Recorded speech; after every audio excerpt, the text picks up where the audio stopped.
Halo teman-teman, selamat datang di video pembelajaran Sistem Informasi Manajemen bersama saya Anggi Ristikawati. Kali ini kita akan masuk ke bab 5 tentang sumber daya komputasi dan komunikasi. Nah, apa saja yang akan dipelajari? Yaitu yang pertama, peranti keras. Yang kedua, alat-alat komputasi pribadi. Yang ketiga, peranti lunak. Yang keempat, komunikasi. Yang kelima, jenis-jenis jaringan. Dan yang keenam, konvergensi komputasi dan komunikasi. Masuk ke yang peranti keras. Di peranti keras ini kita akan mengenal prosesor atau CPU, Central Processing Unit. Itu merupakan tempat di mana pemrosesan data itu dilakukan. Nah, untuk kecepatan prosesor sendiri diukur dengan jumlah siklus yang terjadi dalam 1 detiknya. Contohnya, Pentium Extreme Edition Intel itu berjalan pada kecepatan 3,2 GHz atau 3, miliar siklus dalam 1 detiknya. Dikenal juga istilah word. Itu merupakan ukuran dari beberapa banyak bit yang dapat digerakkan dalam 1 siklus komputer. Nah, bit itu apa? Bit itu merupakan nilai tunggal yang terdiri atas 0 atau 1. Sebagai contoh, ada rangkaian 8 bit yang terdiri dari 01, 00, 00, 01 yang akan menyatakan huruf A. Nah, ukuran word itu adalah hal penting yang menentukan beberapa banyak karakter A. Dapat dipindahkan dalam 1 siklus prosesor tersebut. Nah, kekuatan komputer itu dipengaruhi ukuran word dan kecepatan prosesor. Selanjutnya, memori. Memori disebut juga ruang penyimpanan primer atau random access memory atau RAM. Nah, ini mengacu pada penyimpanan yang terdapat pada papan sirkuit komputer. Nah, perangkat fisik itu menyimpan info sementara, itu merupakan RAM. Dan ini dapat dianggap sebagai suatu ruangan kerja yang digunakan oleh prosesor.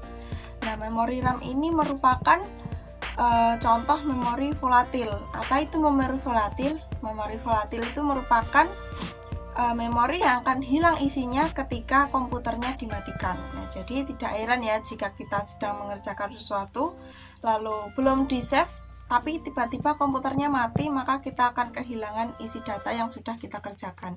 Nah, itu tadi merupakan contoh kerja RAM atau memori. Selanjutnya kita beralih ke ruang penyimpanan. Nah, ruang penyimpanan ini yang utamanya di suatu komputer itu ada ya, ruang penyimpanan tetap atau fixed storage. Itu merupakan ruang penyimpanan yang terpasang secara permanen di dalam komputer. Jadi sudah permanen gitu, tidak bisa dilepas-lepas. Ruang penyimpanannya ini biasanya besar ya, bisa menyimpan data yang banyak, tapi permanen begitu. Lalu ruang penyimpanan dapat dilepas atau removable storage. Ini mirip seperti penyimpanan yang hard drive, tapi ini yang bisa dilepas. Ini contohnya seperti flash disk, RAM CD, dan sebagainya. Selanjutnya, kita beralih ke alat-alat input. Nah, alat-alat input itu merupakan mengacu pada seseorang yang mengetik pada sebuah keyboard, menekan mouse, menyentuh monitor, berbicara ke mikrofon, atau interaksi lain yang serupa. Jadi ini merupakan aktivitas yang dilakukan manusia yang menginput data ke sebuah komputer. Contohnya mengetik, berbicara pada mikrofon itu juga. Jadi yang dilakukan manusia terhadap alat. Lalu yang selanjutnya, data yang diterima dari mesin atau machine capture data. Jadi ini yang menangkap data adalah mesinnya. Contohnya CCTV begitu, kamera rekaman begitu. Masih di peranti keras, yaitu alat-alat output atau output device. Ini merupakan suatu alat yang menyajikan dan atau mengirimkan data dari komputer kepada penggunanya. Nah, alat output ini dikenal luas berupa monitor dan printer. Jadi alat output atau output device ini merupakan alat yang menyajikan data ke penggunanya. Jadi kita bisa menikmati data atau menggunakan datanya menggunakan layar monitor dan printer. Lalu ke multimedia. Nah, multimedia ini merupakan evolusi dari serangkaian input device dan output device yang digunakan secara bersamaan. Nah, maksudnya kita bisa melakukan input dan juga mendapat output dari alat itu. Contohnya adalah layar sentuh pada monitor. Kita bisa melakukan input, nah tapi kita juga sekaligus menerima output dari alat. Selanjutnya adalah alat-alat komputasi pribadi. Nah, alat-alat komputasi pribadi ini contohnya apa saja? Yaitu yang pertama telepon seluler dan pesan dan video interaktif. Jadi di telepon seluler kita bisa mendapatkan tulisan-tulisan, gambar-gambar, dan video-video pendek.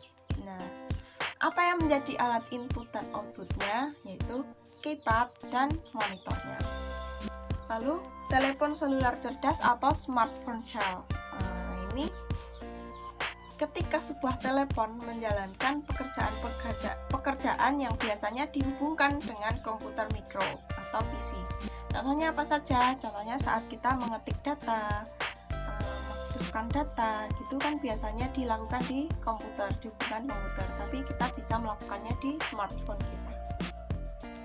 Selanjutnya yang berikutnya adalah jaringan rumah. Nah, jaringan rumah ini merupakan jaringan yang menggunakan modem untuk koneksi internet atau broadband, baik modem kabel maupun modem telepon atau DSL yang dapat membawa akses internet berkecepatan tinggi ke rumah Anda. Itu dengan modem, lalu dihubungkan dengan router atau hub, lalu dihubungkan dengan komputer atau PC dan handphone. Selanjutnya alat-alat komputasi pribadi. Nah, masuk ke keamanan komputasi rumah. Nah, kita diharuskan biasanya melakukan pembaruan atau updating ya. Nah, ini merupakan kegiatan memperbarui pemeranti lunak yang digunakan pada PC atau mikrokomputer. Kenapa kita mesti melakukan upgrading atau pembaruan? Karena kita harus menyesuaikan. Biasanya terjadi pembaruan terhadap alat kita setiap harinya, setiap bulannya terjadi pembaruan terus-menerus. Nah, jika kita tidak mengupdate-nya, maka dikhawatirkan ada fitur-fitur atau data file-file yang tidak bisa dibuka. Selanjutnya tentang hacker. Nah, hacker itu apa ya? Hacker itu semua orang yang mencoba menyusup ke komputer kita guna mengumpulkan informasi, karena di komputer kita terdapat data-data penting. Nah, itu kan biasanya merupakan hal pribadi. Nah, jika ada seorang yang memasuki komputer kita tanpa izin, nah itu adalah hacker. Mereka biasanya melihat-lihat dan mengumpulkan informasi untuk disalahgunakan. Lalu virus komputer. Nah, virus komputer ini merupakan program-program komputer kecil yang menggandakan diri dengan memasukkan diri mereka ke dalam sumber daya komputer seperti program atau file. Nah, jadi setelah menggandakan diri, mereka akan mengambil alih sumber daya komputer dan file-file yang terinfeksi itu tidak bisa dibuka atau digunakan. Itu bahayanya. Lalu worm. Nah, worm itu hampir sama kerjanya dengan virus, namun worm tidak menampilkan dirinya pada file atau program ya, dia berdiri sendiri. Begitu. Biasanya akan sangat berbahaya jika sudah sampai menginfeksi semuanya, jadi tidak bisa digunakan. Lalu spyware. Spyware itu program komputer yang terkecil yang mengawasi apa yang sedang Anda kerjakan dengan sumber daya komputer Anda. Jadi ini contohnya, indikasinya jika terkena spyware adalah ketika kita mengetikkan kalimat di alamat web suatu website, namun kita diarahkan menuju ke website yang kita tidak tahu, ke website tertentu. Nah, itu adalah contoh kita terinfeksi spyware. Nah, contoh lainnya apa? Contoh lainnya jika kita mengetikkan suatu kalimat di website namun muncul pop-up yang tidak terduga-duga, tidak tersangka-sangka. Nah, itu adalah contoh dari infeksi spyware. Selanjutnya ke peranti lunak. Peranti lunak sistem operating system, yaitu mengelola proses-proses komputer dan berfungsi sebagai suatu antarmuka yang menghubungkan pengguna. Nah, peranti lunak itu terdiri dari aplikasi dan peranti keras. Software. Lalu peranti lunak aplikasi. Nah, itu terdiri dari peranti lunak siap pakai, peranti lunak aplikasi khusus, peranti lunak yang ditulis oleh pengguna. Kalau peranti lunak siap pakai itu merupakan aplikasi yang diproduksi oleh pemasok dan dijual kepada pengguna. Sedangkan peranti lunak aplikasi khusus itu diproduksi oleh pengguna dengan tujuan khusus dan dijual kepada pengguna khusus juga. Lalu peranti lunak yang ditulis oleh pengguna. Nah, ini merupakan aplikasi yang dibuat sendiri oleh penggunanya. Masuk ke bagian komunikasi, yang pertama koneksi publik. Nah, koneksi publik ini merupakan koneksi jaringan internet yang menggunakan kabel telepon sebagai penyalur data lewat modem telepon. Selanjutnya, koneksi saluran pribadi. Nah, koneksi ini menggunakan sirkuit yang selalu terbuka untuk lalu lintas komunikasi data. Selanjutnya, jaringan pribadi maya atau virtual private network.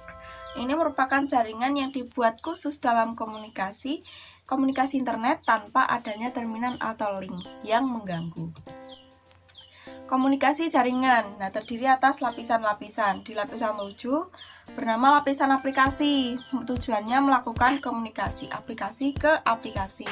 Jadi penghubung antar aplikasinya. Lalu yang keenam lapisan presentasi. Ini mengelola konversi penyajian data. Selanjutnya lapisan 5, lapisan sesi. Ini membuat dan memelihara saluran komunikasi. Lalu lapisan 4, lapisan transport. Ini menjamin integritas pengiriman data dari ujung ke ujung. Lalu ketiga, lapisan jaringan, mengedarkan data dari satu alamat jaringan ke alamat jaringan yang lainnya. Selanjutnya lapisan 2, ini lapisan link data. Ini memindahkan data dari satu alamat jaringan ke alamat jaringan yang lain. Selanjutnya lapisan 1, lapisan fisik. Ini menyimpan dan mengambil data dari media jaringan. Di protokol untuk komunikasi komputer. Nah, ada yang bernama System Network Architecture atau SNA. Ini membutuhkan satu komputer induk sebagai komputer utama yang mengumpulkan komputer-komputer lainnya yang terhubung oleh suatu jaringan secara urut. Hampir sama dengan menunggu giliran, seperti itu. Lalu token ring. Nah, token ring ini hampir sama seperti SNA. Yang membedakannya hanya pada saat mendistribusikan data, tak hanya satu komputer yang dapat mengendalikan arus data tersebut. Semua komputer dapat mengendalikannya. Lalu Ethernet. Nah, Ethernet ini merupakan satu protokol terbuka bagi komunikasi peer-to-peer dan bekerja di jalur transmisi tunggal. Nah, jadi tidak ada token yang diedarkan begitu untuk menentukan komputer mana yang akan mengendalikan media komunikasi. Jadi biasanya terjadi error jika dua komunikasi mentransfer data bersama. Lalu paket ini merupakan bagian data total yang akan dikomunikasikan, digabungkan dengan alamat komputer yang dituju, komputer pengirim, dan informasi kendali lainnya. Lalu alamat jaringan internet, biasa kita kenalnya alamat IP. Ini merupakan 4 bagian kumpulan angka yang masing-masingnya antara 0 sampai 255 dan dipisahkan oleh titik. Nah, alamat tersebut akan menunjukkan jaringan, host, subjaringan, dan komputer yang sedang dituju. Nah, pemahamannya, jika data akan dikirimkan sebanyak 20, maka data tersebut akan dirubah menjadi 4 bagian yang sama besar. Nah, masing-masing data ini disebut paket data. Contohnya bisa dilihat ada di layar. Kemudian jenis-jenis jaringan. Jenis-jenis jaringan ini ada jaringan area lokal atau local area connection atau LAN. Ini merupakan kelompok komputer dan alat-alat lainnya yang mendukung seperti printer itu terkoneksi oleh suatu media yang sama. Ini namanya LAN. Lalu intranet. Intranet ini menggunakan protokol jaringan yang sama dengan internet, namun membatasi akses sumber daya komputernya itu hanya pada sekelompok orang yang terpilih dari perusahaan tersebut. Hanya terbatas orang-orang perusahaan tersebut begitu. Lalu extranet. Extranet ini diperluas untuk mencakup pengguna-pengguna yang di luar perusahaan. Jadi tidak hanya yang di lingkup perusahaan saja, namun di luar perusahaan masih bisa. Masuk ke yang terakhir yaitu konvergensi komutasi dan komunikasi. Ini terkonvergensi hingga akhirnya ada Voice over Internet Protocol. ini merupakan perlewatan komunikasi suara melalui internet seperti komunikasi digital. Nah, setiap sinyal suara itu dapat digitalisasi dan dikirimkan melalui internet, lalu dimainkan kembali pada pengeras suara di tempat tujuannya. Sekian video pembelajaran kita tentang komunikasi. Lalu kita akan membahas bab berikutnya di minggu depan. Semoga video kali ini bisa bermanfaat untuk kita semua. Mohon maaf bila terdapat kekurangan-kekurangan dalam saya mempresentasikan video sumber daya komputasi dan komunikasi ini. Semoga kita akan bertemu lagi dengan lebih baik lagi. Selamat belajar, semoga bermanfaat. Sampai jumpa di pembelajaran berikutnya. Saya Anggiristika Wati, terima kasih.